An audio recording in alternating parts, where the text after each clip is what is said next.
Olá, meu nome é Cláudio Veneziani, sou aluno da Unisa e estamos aqui para fazer a apresentação do Projeto Integrador 1 Edifícios Sustentáveis. O tema do projeto do nosso grupo, ele foi escolhido, é esse daqui, Sistema de Aproveitamento de Água da Chuva para Casas Populares. Nós escolhemos esse tema, apesar de ser um tema que é um tema bastante falado, a gente decidiu escolher esse tema porque ele é importante ainda, né? Mesmo que haja bastante trabalho sobre esse assunto, esse tema ele ainda não foi esgotado, né? Porque a água é um dos recursos primordiais para o ser humano. Além de fazer parte de 70% do corpo do ser humano e do planeta Terra, né, por volta de 70% também, apenas 1% da água do planeta ela é potável. E cada ano que passa, a população mundial tem aumentado exponencialmente, o que faz com que esse recurso se torne cada vez mais escasso. E a água ela está presente nos trabalhos de hoje em dia, não só pela sua escassez, mas também pela sua qualidade, porque a qualidade da água também é um problema hoje em dia. Nós vemos aí quantos rios, principalmente aqui no Brasil, são poluídos, né? Estão poluídos. Então a gente percebe que a água está em evidência, não só pela sua escassez, mas também pela sua qualidade. E aí nós decidimos tratar sobre esse assunto, porque na engenharia civil a água é de extrema importância. Apesar de hoje em dia já existir vários tipos de construção, vários estilos construtivos, alguns que a gente chama de construções secas, né, hoje em dia, mas a água ela ainda faz muita parte da engenharia civil, principalmente aqui no Brasil, onde os sistemas construtivos são muito peculiares. Então nós precisamos de um sistema, a engenharia civil ela precisa não só pensar no sistema construtivo, mas também no dia a dia da edificação. Depois que ela é entregue, ela ainda precisa economizar água, ela ainda precisa usar esse recurso de forma inteligente. E usar de forma inteligente é saber utilizá-la e talvez, quem sabe, reutilizá-la. Sistemas que a gente chama de sistema SAP, que é o sistema de aproveitamento de águas pluviais. Mas esses sistemas eles estão cada vez mais elaborados, cada vez mais complexos e por conta disso cada vez mais caros, o que torna esse tipo de projeto cada vez mais viável apenas para um pequeno nicho de pessoas, apenas para as classes sociais mais altas, né, que têm rendas maiores. E aí as pessoas com rendas menores, infelizmente, acabam não tendo acesso a esse tipo de sistema. Então nós decidimos partir para esse detalhe. Então nós precisamos, a nossa problemática percebeu que precisamos de um sistema sustentável que economize a água, não só em quantidade, mas em qualidade também, que faça um reuso desse sistema, né, um reuso da água, que é pegar essa água que já foi utilizada e reusá-la de outra forma, e também uma reciclagem dessa água, porque a classe de baixa renda, apesar de economicamente falando, parecer que ela não tem um impacto tão grande, mas sim, ela tem. E a quantidade de pessoas nessa classe é muito grande. Então, se nós conseguirmos criar um projeto que atenda a essa faixa, essa faixa de baixa renda, e consiga ser algo que seja disseminado, a gente vai conseguir dessa forma com que esse recurso tão importante seja tratado com um olhar diferenciado. Então agora nós vamos ver as definições de o que é considerado uma casa popular, o que é exatamente sustentabilidade e o que é o sistema SAP de forma geral, quais são as etapas do sistema SAP, para depois nós podermos então criar um protótipo e dimensionar esse projeto. Meu nome é Jefferson Francelino, faço parte do grupo do Projeto Integrador 1, né, Edifícios Sustentáveis. Vamos abordar alguns tópicos, né, importantes para se entender o projeto de uma forma geral, né? Iniciamos o tópico falando sobre casas populares, né?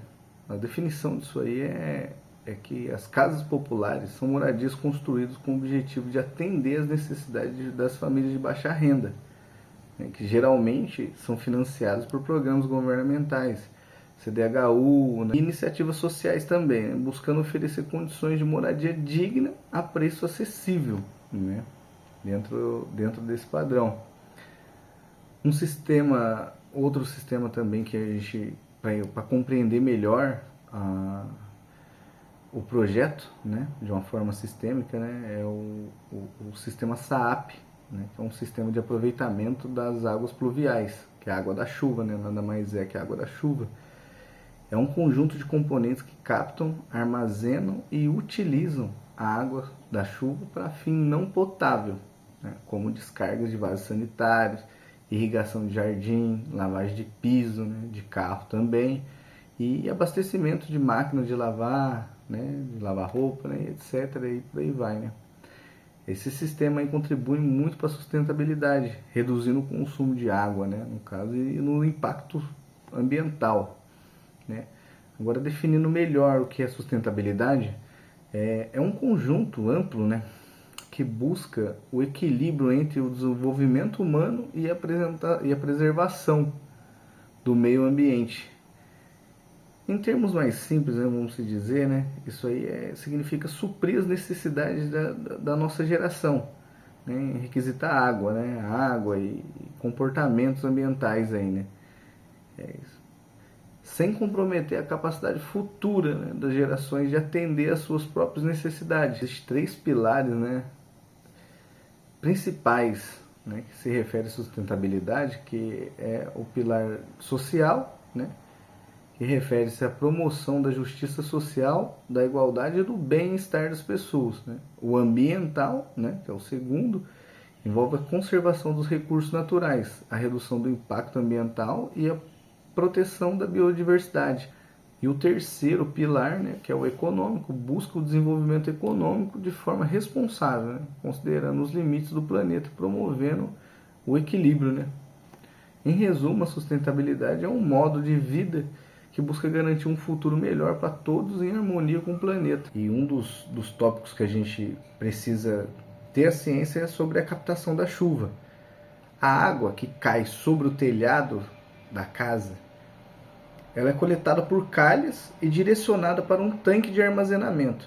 Essa água que seria desperdiçada se torna a base do nosso sistema, né? E em seguida existe o filtro separador. Antes de ser armazenada a água da chuva, né, que passa por um filtro separador, esse filtro ele remove folhas, galhos, areia e outras impurezas, garantindo que a água armazenada esteja limpa e segura, né, para se fazer o reuso da água, né, a reutilização dela. A água filtrada é armazenada em um tanque que pode ser subterrâneo ou elevado, dependendo do espaço disponível na sua casa. Esse tanque garante que você tenha água disponível mesmo em períodos de seca, né? E tem a parte também do sistema de distribuição, que são os PVCs, né? São a parte da tubulação, bomba, né? E etc. Aqui do tanque, né? Onde que está armazenada essa água. A água é bombeada e distribuída por tubulações separadas da rede da água potável, né? Que essa água aí é uma água separada, então ela não pode estar junto com a água que, propriamente dita, a gente bebe, né, potável. Reutilizada perfeitamente para as descargas e vasos sanitários. Essa é uma das maiores fontes de consumo, né, de água de uma residência. E esse reuso pode gerar uma economia, nossa, totalmente significativa. No sistema de reuso aí, por exemplo, você pode economizar até 20% na sua conta de água. Esse valor varia dependendo do consumo da sua família e da quantidade de chuva na sua região, né?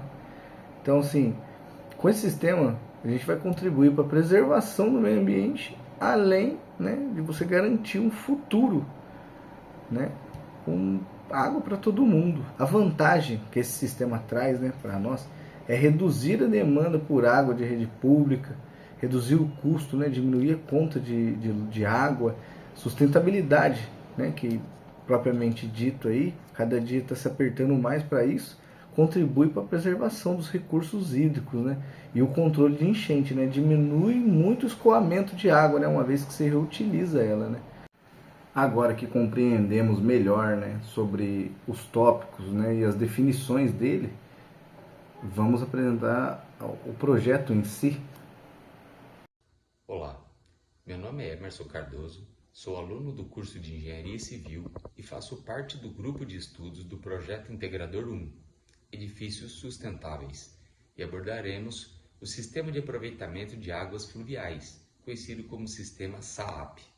O Sistema SAAP é normatizado segundo a norma NBR 15527. O processo SAAP segue o seguinte fluxo: captação, calhas coletoras, condutores verticais, condutores horizontais, armazenamento e distribuição. Para o dimensionamento do sistema SAAP, utilizamos a norma NBR 5626, que define os parâmetros da instalação com base na população da residência e a demanda hídrica do projeto.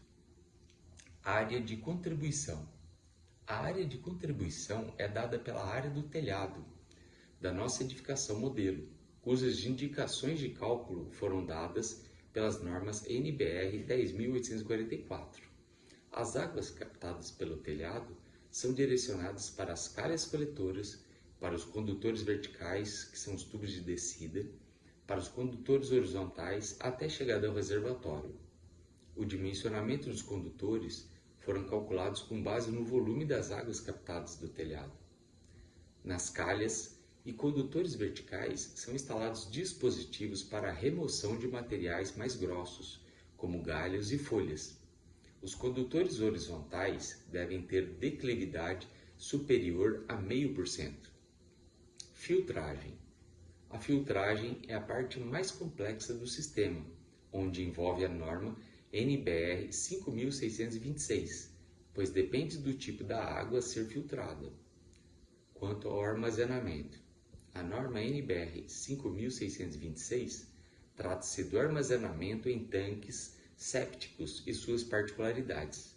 A norma NBR 14800 trata-se da especificação e detalhamento dos reservatórios. Para garantir a qualidade da água armazenada, a NBR 15527 define padrões de exigências de acordo com o tipo da água coletada, podendo ser águas pluviais, cinza, etc. A distribuição. A distribuição é feita por condutores de plástico do tipo PVC soldáveis. Em caso de utilização de distribuição feita por bomba, a NBR 12.217 deve ser observada juntamente com as recomendações do fabricante da bomba, que estabelece parâmetros mínimos para a tubulação de sucção e para a tubulação de recalque. A distribuição das águas foram feitas em tubos plásticos em PVC com um diâmetro de 3/4 de polegada. A manutenção do sistema SAAP deve ser periódica e deve seguir a frequência descrita na norma NBR 15.527. Chego assim ao fim da minha explicação da concepção do nosso protótipo, que é uma ideia de solução para uma problemática. É possível perceber nesse trabalho que economizar vai muito além de gastar menos um recurso. É fazer a utilização de forma inteligente. E esse é o caminho da engenharia civil, é usar recursos de forma inteligente, né? Foi possível concluir com o trabalho que é possível sim criar um sistema que seja, de certa forma, mais barato, sem perder eficiência, né? Hoje em dia existem muitos sistemas desse tipo, inclusive já utilizados até pela CDHU, mas nós buscamos fazer um trabalho que fosse possível ser aplicado em vários tipos de construção. Nós usamos apenas uma como forma de ilustração para ter um protótipo, mas é possível perceber que esse sistema ele é adaptável para qualquer tipo de construção. E essa economia de água gerada, de certa forma, vai gerar uma redução na conta de água e, de certa forma, vai sobrar um valor a mais na conta para a pessoa daquela edificação. E isso, levado em larga escala, pode trazer sim melhora na quantidade de volumes de águas que são descarregados em galerias pluviais e também na diminuição da utilização do recurso hídrico, que traga retorno não só para os beneficiados de forma direta, mas também para a humanidade de uma forma geral, porque esse, na verdade, é o escopo, né? É o cerne do centro da questão da sustentabilidade.